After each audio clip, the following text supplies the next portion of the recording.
Move it more. And where's the camera for the? Oh, gotcha.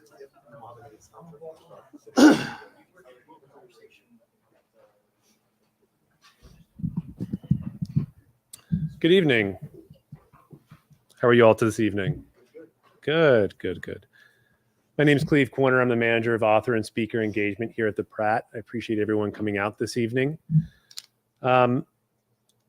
Fred and Ed are going to speak for about 45 minutes. They're going to have a 45-minute conversation, and then we'll take your questions. I'll leave it up to Mr. Papenfuse he may ask you if you want to ask questions throughout the conversation. We'll just see how the audience is feeling.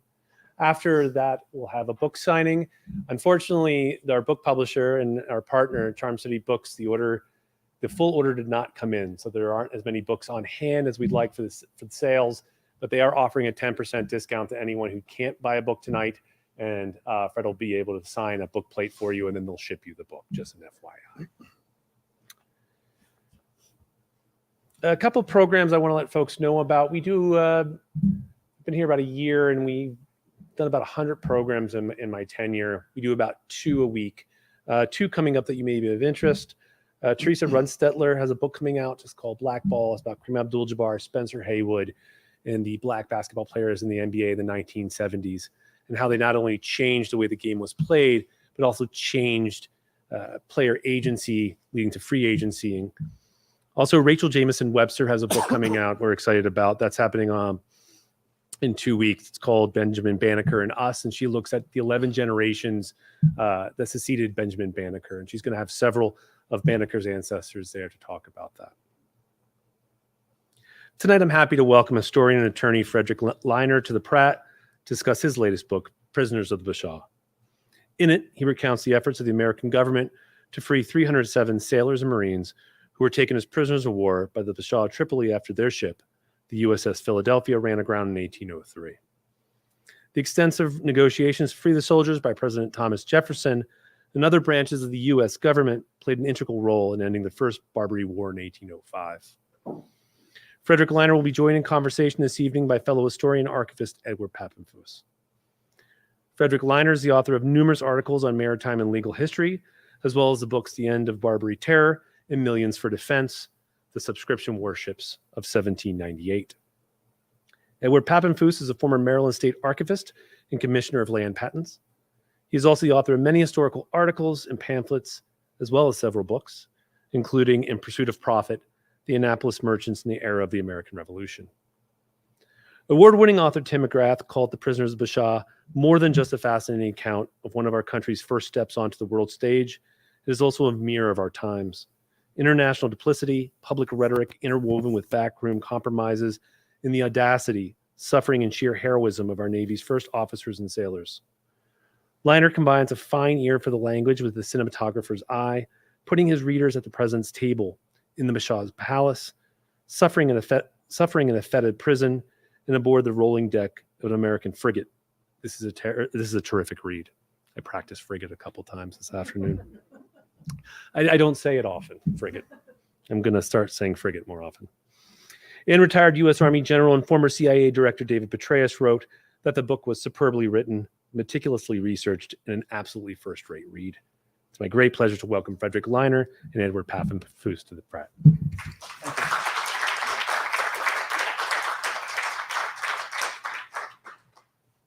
you all. Thank you all very much for coming tonight. Fred and I would very much like you all to engage at any point you would like to in the course of our talking about this book tonight. It is a great pleasure for me to be here and to be able to have this conversation with Fred. I had the privilege of teaching with him and with Eric Howard, who's in the back row there, at the University of Maryland School of Law for a few years. And I've really come to enjoy reading his work. He's published a number of pieces that you've heard about. I think probably one of the most gratifying things for him was perhaps reading the Wall Street Journal's review of his book, in which he writes, Mr. Leiner resists drawing hard and fast lessons of American diplomacy from this episode. Still, the Philadelphia captives experience the story of American honor and endurance and adversity. Throughout their ordeal, Jack tars and officers alike did not lose their humanity. Mr. Leiner concludes, prisoners of the Bashaw tells their story, and he does so in rich, fascinating detail. So we're hoping all of you, if you're not already know the book, will take very seriously. Thank you, Ed. And before we get going, I wanted to thank the Pratt for having us tonight. And I also wanted to extend a shout out to Dr. Neil Naff, who made these arrangements possible. And all I can say is welcome to the Fred and Ed show, and we'll see how it goes. This is an experimental way of doing a talk for us. We have not rehearsed this, but between Ed and me, we're two big talkers, and so I think it'll work out just fine. So, Ed? I'm going to try to remain reasonably quiet and let Fred be the one to tell you about his book. So we're going to start off by saying, Fred, how did you come to write this book? What drew you to this topic? You have so much in it that really reveals the story not only of the crisis itself, but also the men who were part of this crisis. Well, I think it's a fair general point to say that when I write, I try to find subjects that are not overly picked over. I try to find subjects where I love reading books about Abraham Lincoln, but there are probably 2 or 3 of those that come out every year, and that subject has been done many times. I dare say that one of the value added that I brought to this subject is that although the grounding of the Philadelphia and the captivity of her 307 men is a known fact, there's no book that has concentrated on their experience in captivity, and not only what they felt and what they thought and what they experienced, but the efforts made to save them, to bring them into freedom. So I think the best way of answering your question, Ed, is to say this was an area that I thought really could be developed with a lot of human interest stories. And if the people who've read the book, and I see a lot of familiar faces, and I know some of you have read the book basically concentrates on about half a dozen people to tell the story. Why don't you tell us a little bit about these men? Because it's an extremely difficult journey for you to try to extract what you could knowledge about these Jack tars. Okay, well, there were 30 plus officers on board the Philadelphia, and their story is reasonably known. We know who they are. Some of them became very prominent people later on. Some of their letters exist. Some of their paintings are in museum collections. Rembrandt Peale and Gilbert Stuart painted their portraits. The men, not so much. There are a lot of reasons for this, but there were 264 sailors and Marines on board. And one of the interesting things that my research uncovered is that the vast majority of them were not even American. Now, let me just say that again. This is an American warship that has a crew composed mostly of Irishmen, Englishmen, with a smattering of Americans and other people on board. And to make it even more difficult to figure out who these people were, most sailors, maybe not most, many sailors in those days sailed under aliases. So if you look at the surviving document from the ship, there are no fewer than 4 John Smiths. And I think some of these men, when they were asked to give their name, they thought it was kind of a joke. And so you see some strange names repeated several times.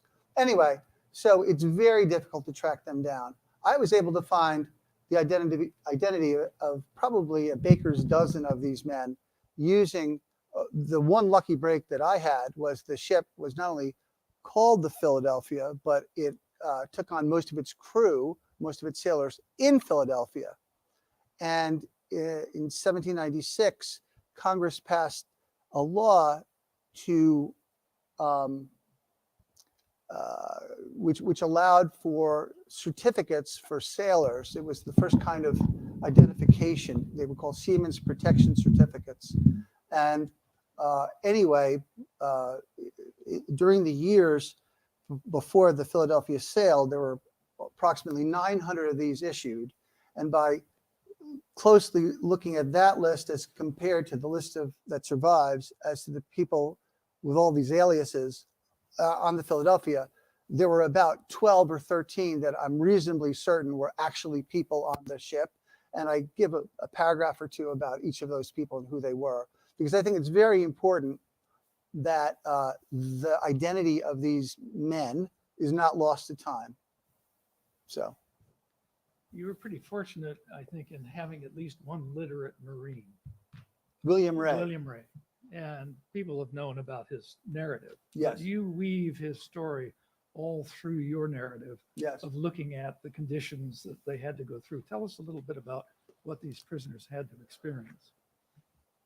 Well, first, let me say about William Ray. William Ray was a wannabe poet, and he became a poet actually, and in the early part of the 19th century, became fairly well known. He's almost lost to history now.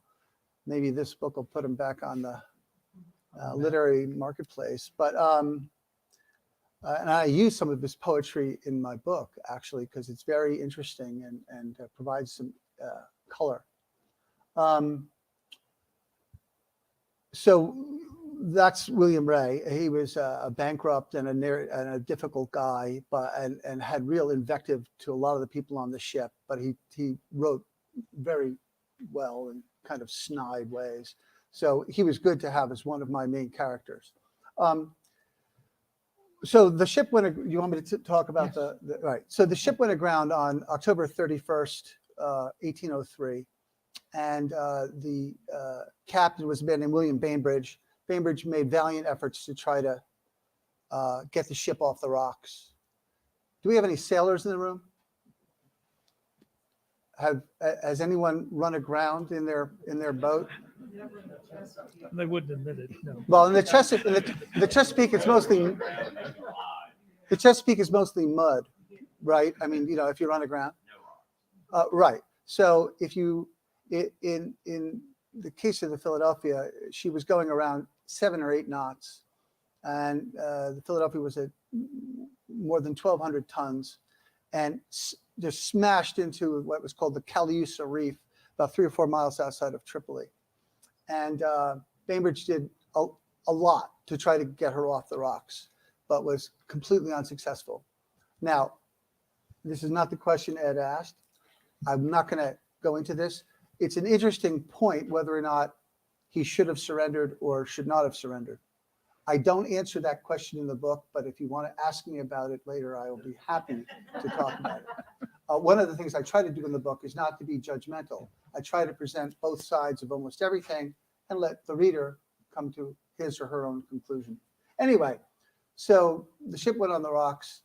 There were 307 people on board. They all survived the grounding. They survived the cannonading by Tripolitan gunboats, and they all went ashore. The officers were treated very differently than the men. The officers were put up initially in the American consul's house. Now, there was no American consul because there was a war between America and Tripoli, and the American consul had gone off to Livorno, which in those days was called Leghorn. And so they had this big house. And so they stashed all the officers and a few stewards to take care of them in this big house. And they were fed pretty well. And they were fed well because of the intercession of the Danish consul, who's a real hero in this book, named Nikolai Nissen, who every day would send his man over with fruit and vegetables and some meat and other provisions for them. And they were held in close confinement. But because they were, and this is not me using this word in a pejorative sense, they were considered gentlemen. And as gentlemen, they were treated specially.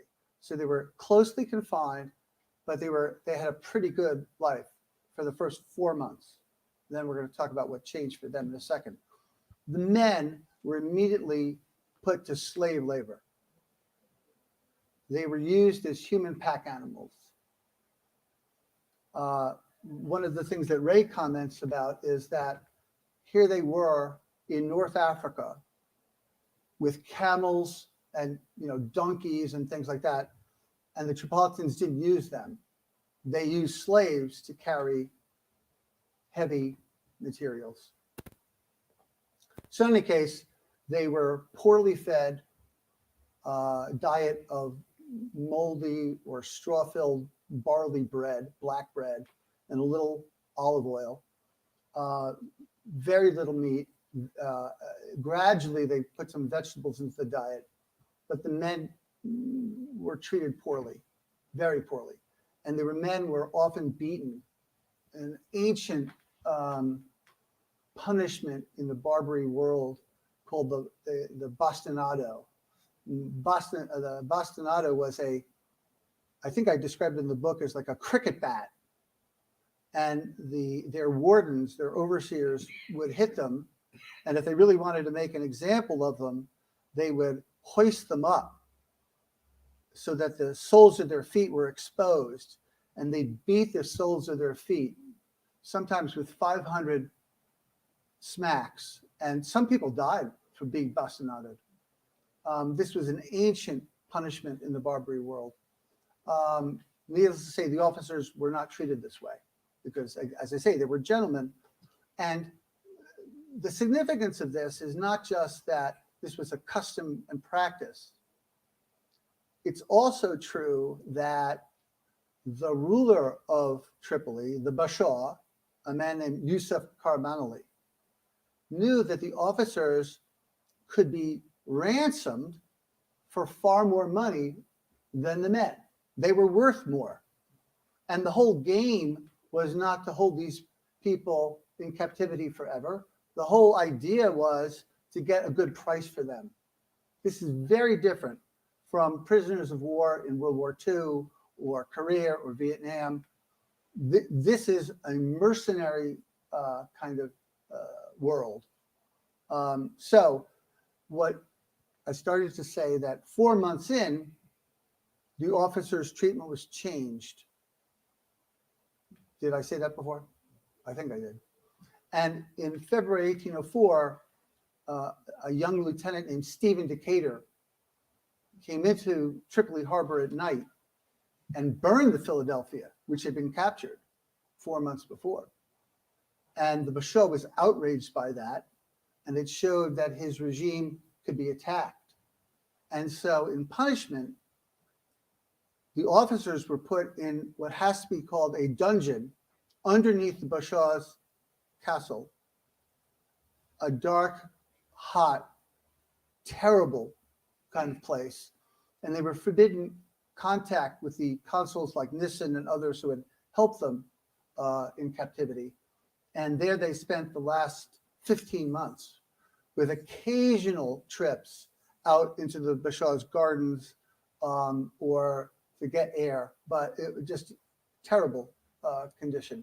So interestingly enough, I know this is a digression on a digression. The officers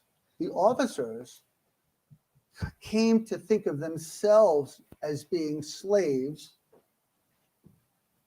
and they believed that they had it, some of them said this, they had it worse off than the men, because the men at least got outside.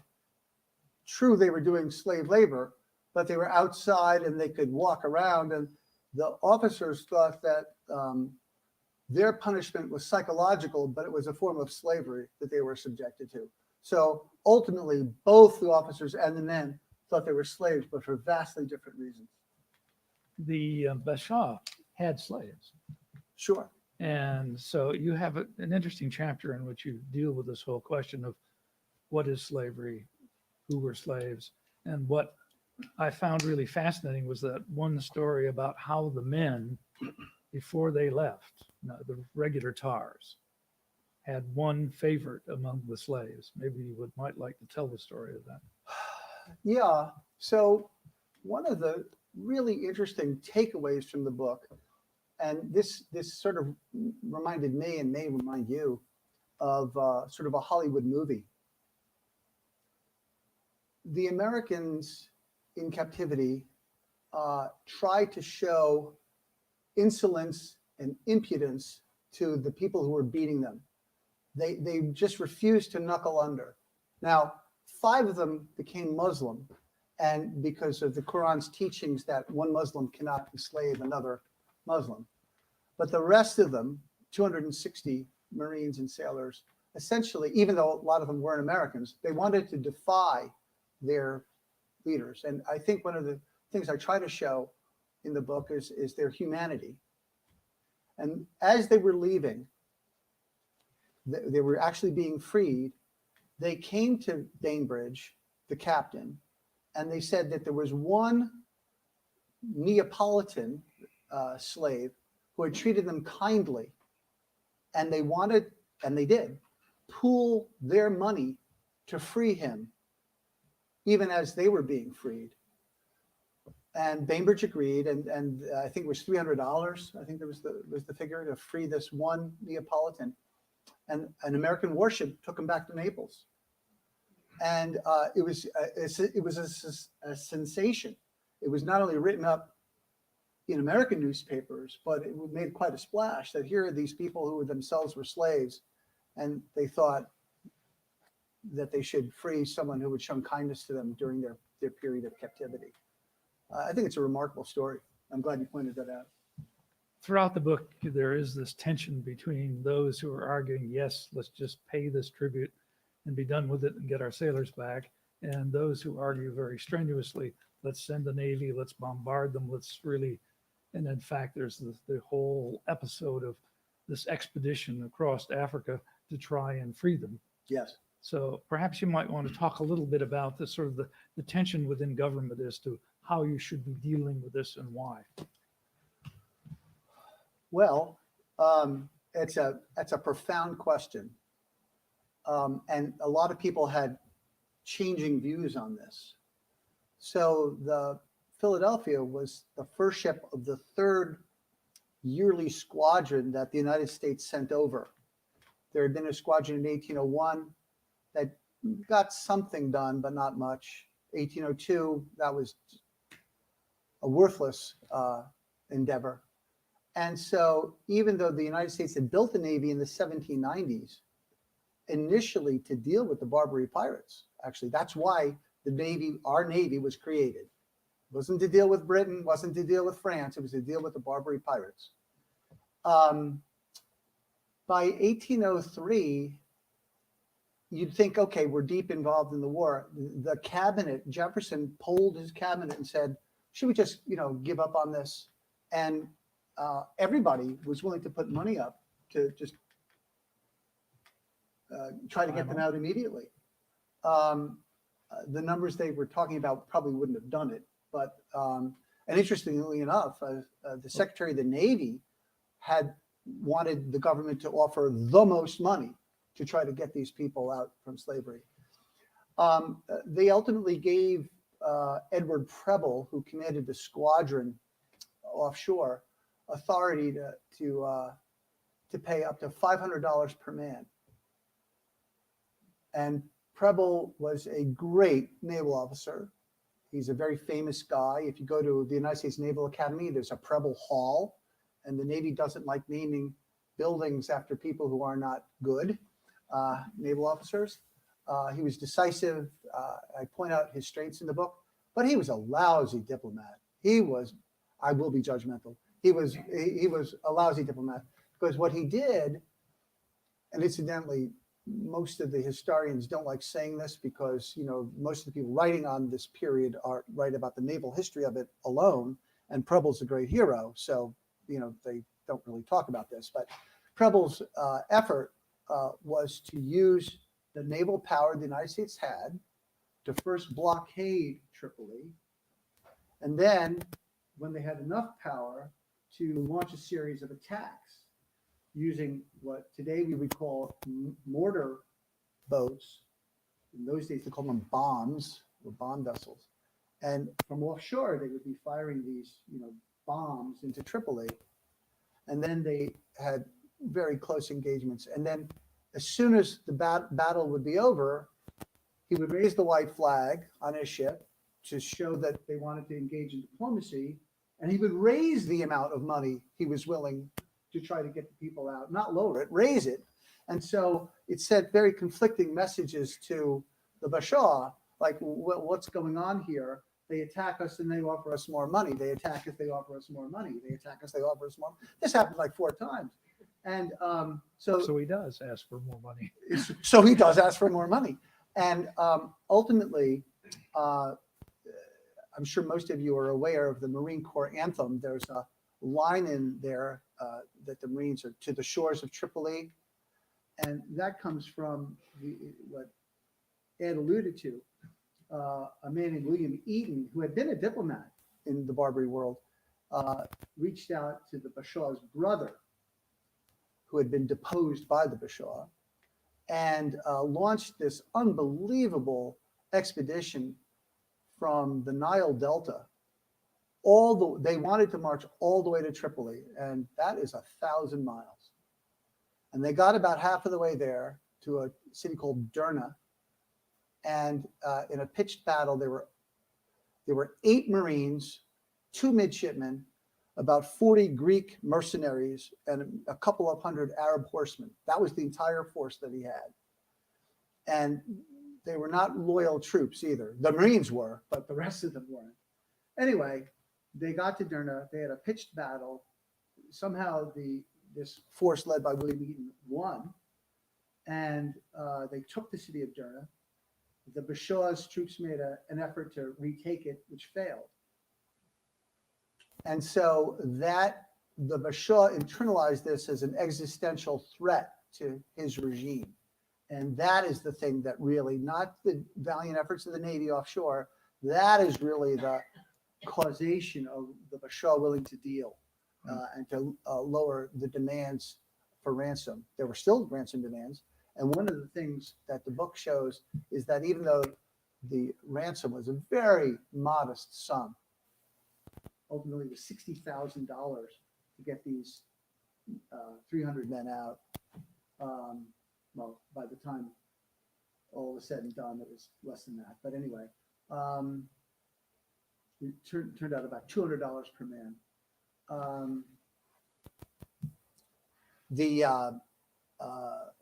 The fact is that they still were ransomed. And one of the crazy things that is said all the time, and you've all heard this, you've all read this in the New York Times and the Washington Post, is the United States does not pay ransom for hostages. Well, the United States did pay ransom for hostages. And one of the points of the book is you should not categorically rule that out. And indeed, one of the crazy things about history is that everything's flipped on its head. So one of the midshipmen, I use him as an example, was James Biddle of the Biddle family of Philadelphia, a very well-connected and well-to-do family then and now. And the Biddles put private money up so that James Biddle could be freed privately. They sent money to one of the U.S. consuls elsewhere in the Barbary world and to the British consul in Malta, or the British governor of Malta. And that money, and James Biddle knew about this, but the officers had made a pact among themselves. This sounds like in Vietnam, the Hanoi Hilton. They said, none of us is going to leave until all of us can leave. So Biddle, rather bravely, decided that he was going to stay. And I say rather bravely because, of course, we now know that all of the officers got out alive. But as you probably all are aware, very often in this part of the world, there were terrible diseases that ravaged the population, including the plague. Matter of fact, just a few years before, the plague had wiped out about a quarter of the population of Tripoli. So nobody knew that that wouldn't happen, but Biddle stayed. And the reason why I'm bringing this up in this context is nowadays, our government frowns upon private ransoming, but doesn't actually forbid it. Whereas in those days, the government tried to stop people from private ransoming. There was an effort, a popular effort in America, as soon as the word came back that we've got to do something as a society. We've got to free these people. And the government quashed that and didn't want anything that wasn't governmental to try to save these people. So to my mind, this whole idea of money and hostages, it's fine to say we don't do that, but in the right set of circumstances, you better be prepared to do that, because force doesn't always work, and persuasion certainly doesn't always work. You're very balanced in the way in which you deal with Captain Bainbridge. And I have a little bit of difficulty with that as I read the story, because Philadelphia is the second ship he's surrendered. Yes. All right. And while he's in captivity, he watches the fact that his ship is lifted off the rock and is saleable and could have escaped. Yeah. That he had sent the Vixen off, so he didn't have the Vixen with him to help support him. So I'm just, do you have some difficulty with Bainbridge's, the fact that he continues to have a very high reputation as far as the Navy is concerned, right to the present day? Well, the Navy's named some ships after him, actually. That's right. I gave a talk in Annapolis and a couple of months back, and when I mentioned it, Bainbridge was not only the first naval officer to surrender a United States warship, but also the second United States naval officer. There was a Marine in the back of the room who said, "Oh, 4 letters." We're on television, so I don't want to say it now, but you could hear it audibly, and that was a really interesting reaction. Bainbridge could not possibly have known that almost 2 days after he surrendered the ship, there would be this huge gale of wind that blew it off the rocks. I mean, that would be unfair to hold him to that. Okay. However, because you're goading me and you want me to be judgmental. The book opens essentially with the scene of the ship on the rocks and Bainbridge's frantic efforts to get her off. But even there, I suggest some hesitancy, and why? Well, because when he did surrender the ship, not a single man was wounded or killed. I mean, they were all fine. And William Ray is a source for saying that the men's blood was up. They wanted to fight. They didn't want to give up. Matter of fact, according to Ray, when Bainbridge ordered the Stars and Stripes hold down as a signal of surrender, the sailor who was ordered to do it refused the order, and it had to be done by a midshipman. So one of the things that Bainbridge could have done is hold off and try to bide his time. I saw some hands before about people who are sailors here, and anyone who's sailed on the ocean knows that strange things can sometimes happen at sea. Now, Bainbridge couldn't have known that the wind would come, and he had no reason to think that a friendly warship might miraculously appear, but he didn't know. And so the lawyer in me would say that an argument could easily be made that with 300 heavily armed men, including 40 Marines who are trained marksmen, they could have held off the Tripolitans for quite some time. And who knows what would have happened. He could have always surrendered later if he needed to surrender, but maybe something good would have happened. Maybe this huge gust of wind would have come. save the ship. Yeah. And so it raises some questions. You have some really interesting characters in this book. You've got James Leander Cathcart, who had been a prisoner. Cathcart, who had been a prisoner of and went back and was a consul. Yes. You have Tobias Lear, who was very well known as the manager of Washington's papers, his private secretary. Tell us a little bit about the role these characters played in relationship to the story of the prisoners. Sure. Well, we obviously live in the age we live in, and everything is accessible communications-wise instantly. So the role of diplomats overseas, I've never been in the Foreign Service, but I mean, it's pretty easy to say that Washington pulls most of the strings most of the time. Of course, in an era of wind-borne communications, Washington, D.C. could not do that. You couldn't have the Secretary of State issue specific instructions, and then they might get there 2 or 3 or 4 months later, and the situation on the ground might have changed completely. So in those days, there was a huge amount of discretion that was given to our diplomats overseas. And so Cathcart is, for instance, a very interesting guy. Jefferson thought very highly of him, but he was unpopular with most of the naval officers and most of the other diplomats. And as I point out in the book, he bore the singular distinction of being a diplomat who was thrown out of not 1, not 2, but 3 Barbary powers. They didn't like him very much over there, but Jefferson thought that's because he was a man of principle and great courage in standing up for American interests. And that, well, may be true. Whereas Lear got along with all the Barbary rulers, and Lear is the guy who ultimately negotiated the peace. And but still, he was obviously acting within his discretion, but the exact terms were not known by the Jefferson administration at the time he concluded the peace.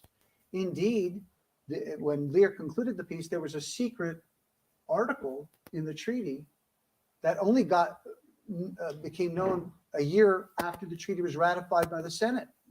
And what that did was, and I use this guardedly, was to sell out the Bashaw's brother, who, if you remember the story, was going with Eaton to try to topple his older brother, Yusuf Karmanli. And he was left hanging. And the Bashaw insisted, the Yusuf Karmanli insisted that in any peace deal, his brother stay away for, I think it was 5 years, and that the brother's family be held very comfortably, but within Tripoli, almost as hostages to ensure his good behavior. And that was considered by many historians now and by many people then to be a real betrayal, because this may have been the first example of regime change that the United States was supporting. And that's a little unfair to Jefferson. Jefferson never really cared about supplanting the Bashaw. He wanted to get these men back. The goal of American foreign policy was freedom of the seas. You know, we were already a huge trading nation. So he didn't want our ships to be stopped by these Barbary pirates in the Mediterranean. And once the Philadelphia went aground, of course, that became a huge issue of American foreign policy. So, you know, Jefferson didn't really care about who ruled in Tripoli. It was very far away and fairly insignificant. But historians like to look back and say, we really undermined this guy who had been loyal to us. Anyway, did that answer your question about Cathcart and Lear? Yes. Okay, good enough. Cathcart is quite an interesting character. Well, Lear, of course, both of them go on to be just sort of minor functionaries in the government. Well, Lear was Just- absolutely blasted in the press when this secret article became Right. known, and Lear ultimately killed himself. committed suicide. Cathcart, despite a bold front, was always seeking the next office in the federal government. So he ended up being a clerk in the Treasury Department, Yes, a so- functionary. a functionary. One of the things that I found interesting about the Navy at this point in time, and one small advantage that the prisoners had, was that they had at least 2 doctors on board who provided some really critical care, not only to the men, but also to the Bashaw.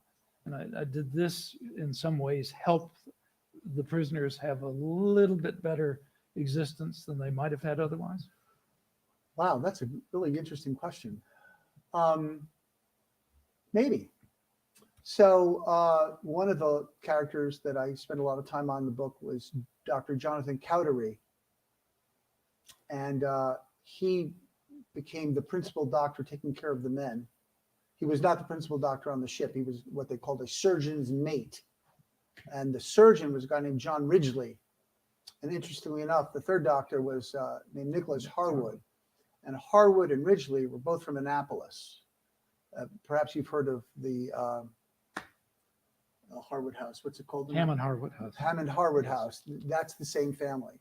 And Harwood was a 1800 graduate of St. John's College, and where he may have learned medicine under Ridgely, who was also in Annapolis at the time. Anyway, Cowdery is an interesting guy, and for whatever reason, he was the principal doctor for the men. And they did have special situation for them, a special house for the sick sailors. And Bainbridge, who was kind of a terror, the men loathed him, but Bainbridge did make sure that they got special provisions. And Cowdery, because he took care of the Bashaw's family, Yes. Was granted special access and special rights to move around the city. And so he was able to presumably get some medicine at the market, which is called the souk in Tripoli, to help take care of the men. But, you know, no good deed goes Unpunished. unpunished. And so there were a number of casualties. People died in captivity. Not many, but one of them was a man named John Hilliard, a sailor. And when Hilliard died, William Ray, who we talked about before, this cantankerous guy who wanted to be a poet, Ray went ballistic and blamed Cowdery's poor care and said if he wasn't so busy visiting the Bashaw and the Bashaw's family and took better care of the men, Hilliard wouldn't die and wouldn't have died, which is, I don't know, I wasn't there, but it's probably unfair because we know that Hilliard died of dysentery. And in those days, even with the best, and I use that term advisedly, what medical science knew about dysentery in those days, still almost 20% of the people who got dysentery died. And I point out in the book that Ray doesn't mention this, but Dr. Cowdery himself got dysentery and presumably, you know, used the same treatments on himself that he would have used on Hilliard. And obviously Cowdery survived. But anyway, so this is actually not a bad place to say this. Unbelievably, only 7 of the sailors died in captivity.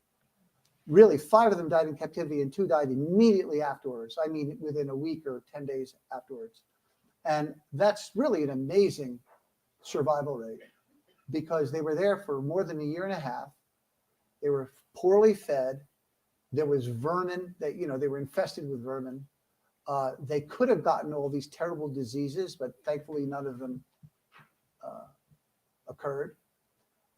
And I just, as a comparison, I looked at some of the Navy ships at the time, and just some of the Navy ships cruising in various places had far greater morbidity than these people stuck in this prison who were beaten and malnourished. So it's kind of an interesting thing. And one of the things that I ponder in the book is maybe it was because the Bashaw knew that each of the men presented money for him, that he had an incentive not to treat them well, but to keep them alive. Whereas in more recent wars, where we tend to think of ourselves as advancing culturally, if you look back at World War II, for instance, some of the morbidity rates are just terrible, and terrible massacres of prisons that have happened in recent wars, which we can go into if you're interested. But I do refer to those briefly in the book. Yeah. But I think it's just really a miracle that so many of the Americans got out alive. Well, you might also mention what happened to those that converted to Islam. Well, That's an this interesting is a great story.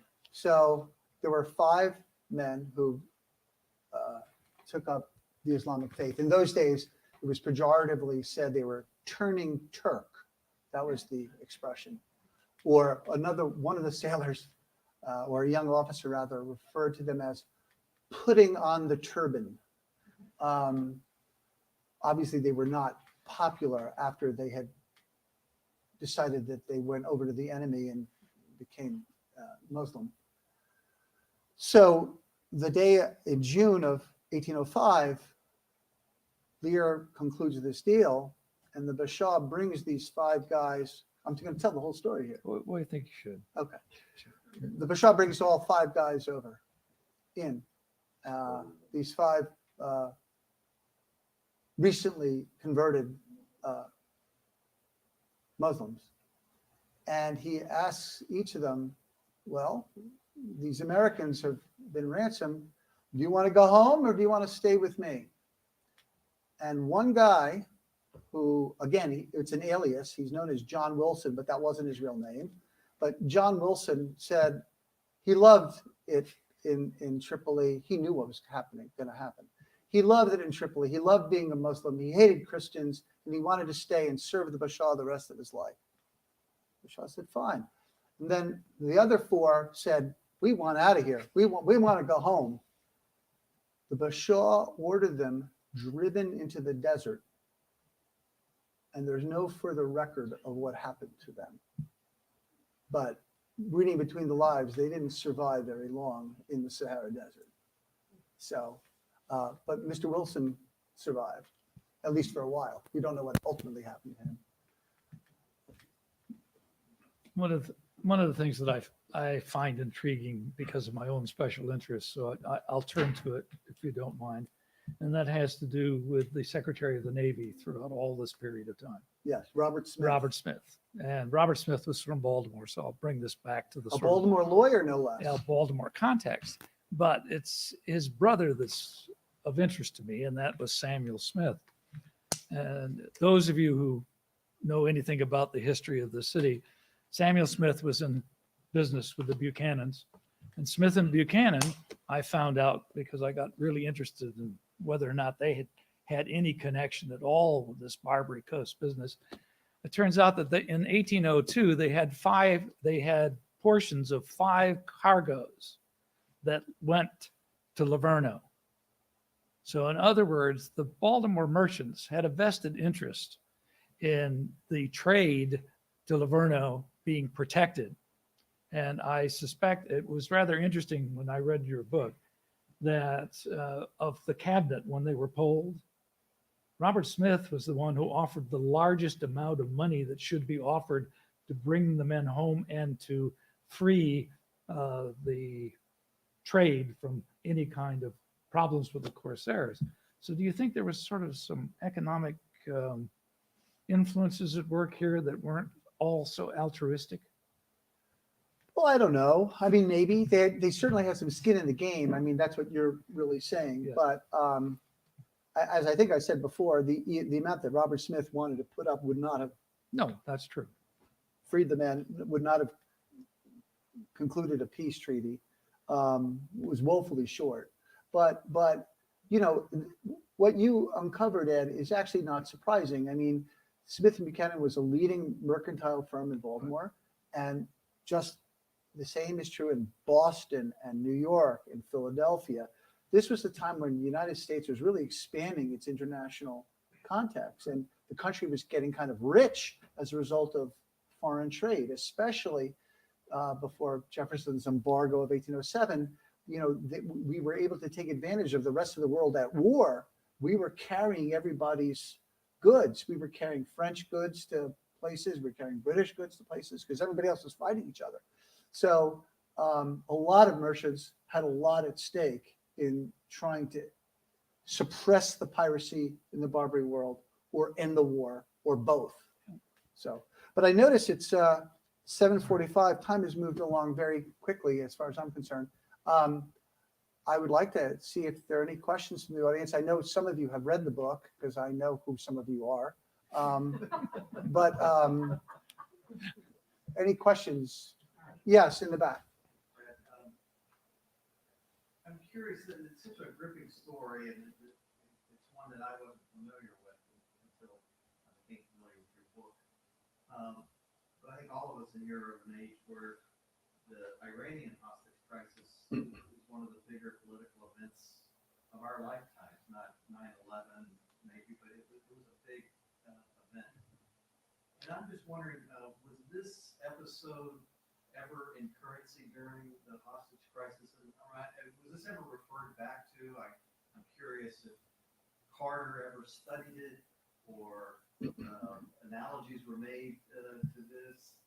And then on the other hand, was this a political event at the time nationally? Was this something that was followed in the press? Was it something that was used for partisan advantage against Jefferson? In the way So- that Carter's handling of the hostage crisis? Let me repeat the question because I'm told I'm supposed to do that for miking purposes. The question is two parts. The first is whether or not in 1979, during the Iran hostage crisis, this episode was referred to or influential. And the second question is, at the time, was Jefferson's administration criticized, or was this a big deal in the press? Let me do that second part first, because that's really easy. Yes, this was an enormously big deal because, all of a sudden word filters back months later. It took months for the word to get over because remember, news only was as good as a wind-borne ship could bring it. So the first time, I told you the ship went aground on October 31st, 1803. The first American newspapers got rumors of this in March 1804. So, but immediately, once they got the official word and they got the dispatches, and I talk a little bit about this in the book, about how the word got back to the United States. It was an incredibly big story. Why? Because first of all, our country was a lot smaller then, and we had 300 of our people. And at the time, it wasn't just 300 people had been captured by your enemy.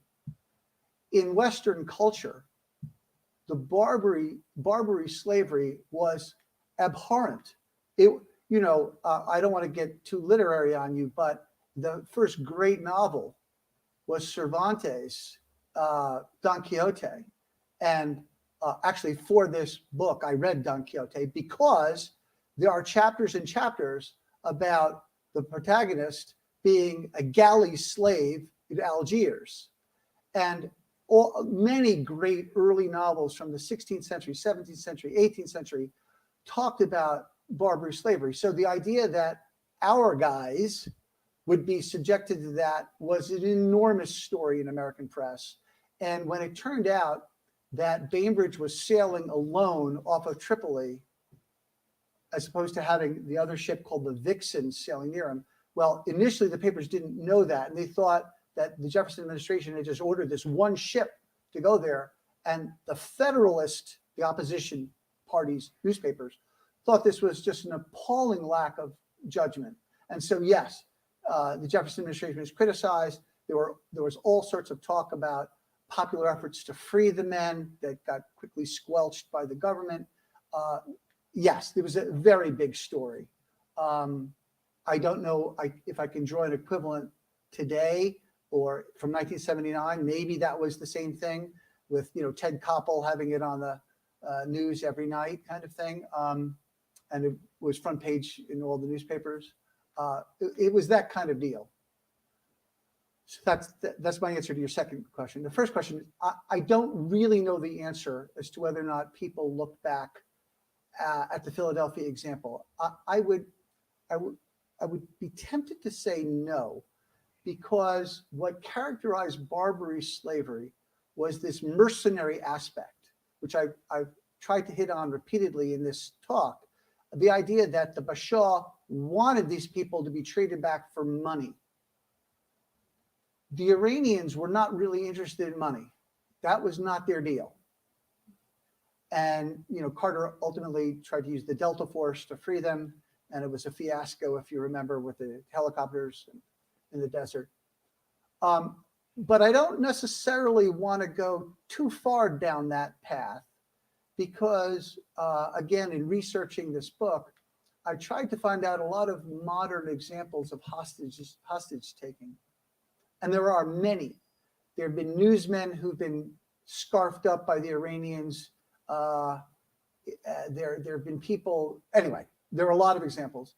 And at least in one example, I'm aware that I think it was Iran refused to deal with America. But when the emir, is it an emir of Qatar, when one of the emirates said, well, we'll put up $400,000 to free this guy, the Iranians took the money and said they wouldn't refer to it as ransom. They called it, what's the legal term when someone is, they called it bail money. I think they called it bail money. He never returned to face trial, incidentally. But so, and of course, from $200 per man in 1805, it goes up to $400,000 for one guy. But that's what inflation will do for you. So, and that was Iran. So it may be that there are situations where even the Iranians are interested in cash payments. I can't be certain about that.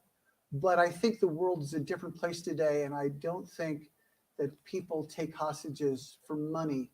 Nation states don't take hostages for money typically anymore. But it doesn't mean that the idea of ransoming shouldn't be part of the possibilities that our diplomats consider. Did I answer your question? Okay. Yes, sir.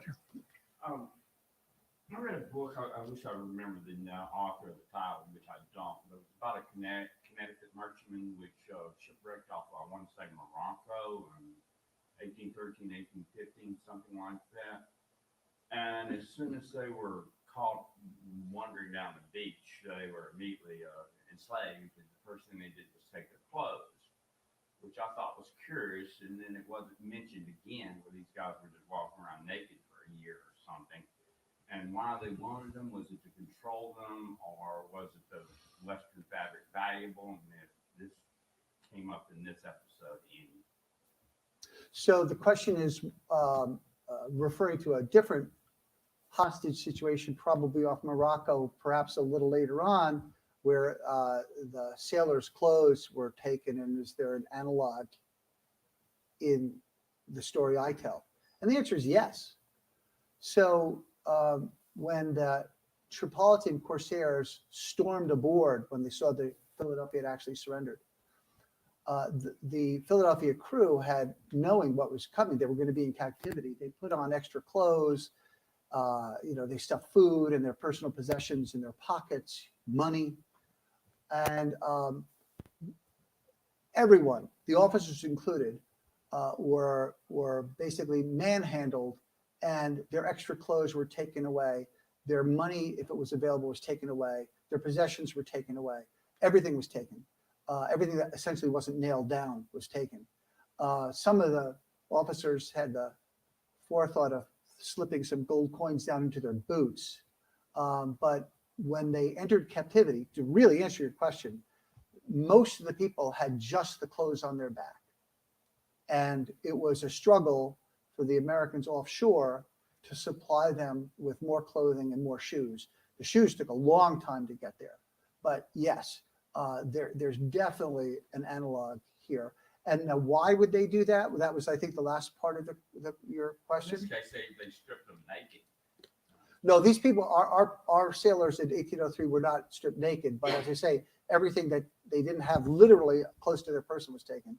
And the reason for that is because everything was marketable. And they sold the clothes, they sold the possession in the souk. And we know that in part because Nikolai Nissen, the Danish consul who was so friendly to the officers, found all of their books there, for instance, and he bought every one of them, and he gave them back to the officers in captivity, so they at least have a library to help them spend the time. And other things were, the clothes, their own clothes were offered back to them at an exorbitant sum.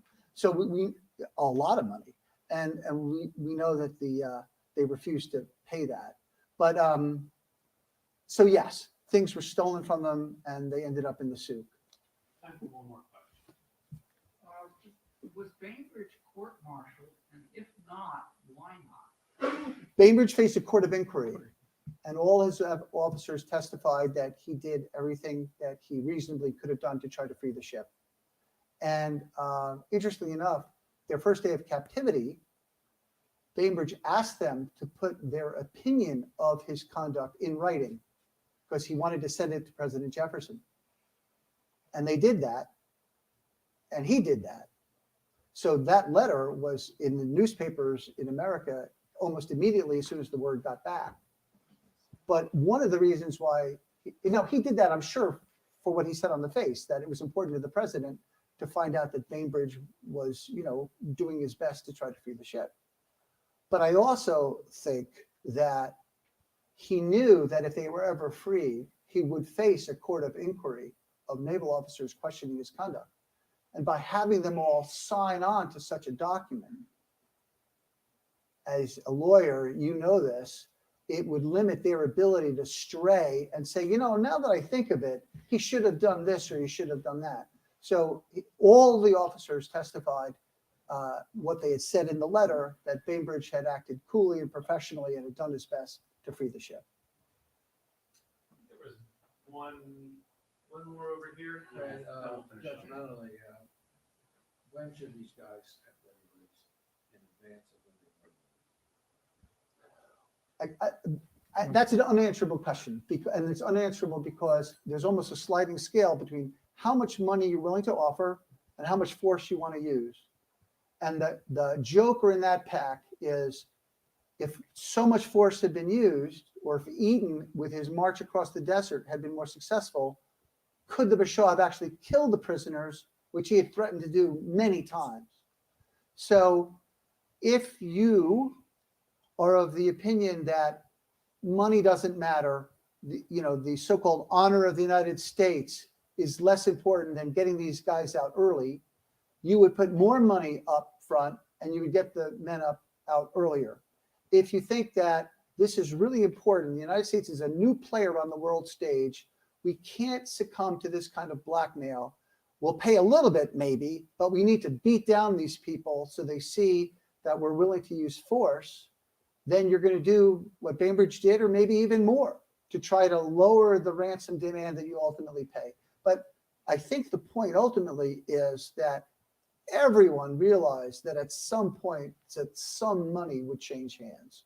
But whether or not they could have been saved 6 months or a year earlier, probably. But Preble didn't want to do it, and then had been blamed or second guessed for spending too much money. That's the best I can do to answer that question. Now this is really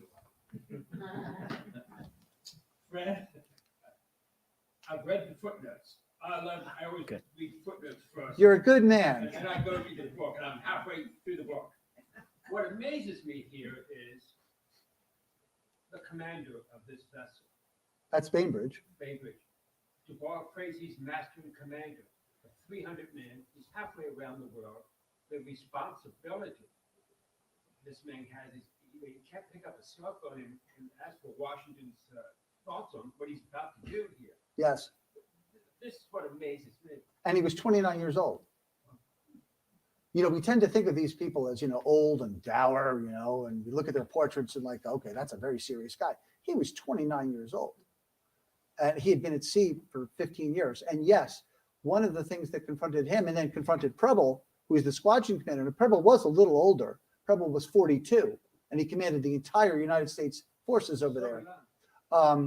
Thank you. So young. But one of the really important points is exactly the point you're making, which is you can't call Washington. By the time your letter gets to them and the letter gets back, it'll be at least 6 months. Okay, that's not very good. There's no senior staff that you can consult. And in Preble's case, he was 42. Bainbridge was the next oldest commander in the squadron. He was 29. The other people, and in fact, one of the famous histories of the Navy in those years is called Preble's Boys. And when he first took command, he was very derogatory about the people he was commanding because he said, they're a bunch of boys. And they were very young. Most of them were in their mid-20s. Stephen Decatur, who I mentioned was the guy in charge of burning the Philadelphia, a remarkable feat, just a remarkable feat. In fact, he was promoted to being a captain. He was a lieutenant. He was promoted right up to being a captain as soon as Jefferson heard about this. Jefferson personally thought this guy's the best thing since sliced bread. To this day, Decatur was the youngest captain in American history. He became a full captain at age 25. So, I mean, this is a new Navy with very young officers, by and large. Preble was the old man at 42, and he had no one to contact. And your point is right. Command was very solitary, and Bainbridge did consult with his officers about surrendering, and they basically said, "Yeah, that's the right thing to do." And do explore the footnotes because they really have a wealth of information. Well, thank you all for coming. This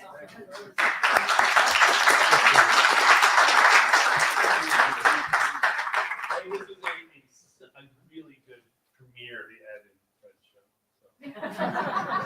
I'm happy I got to be part of the pilot audience. Again, thank you all for coming. There are some books for sale outside. Fred will be sitting at this table to sign your books. Thanks again.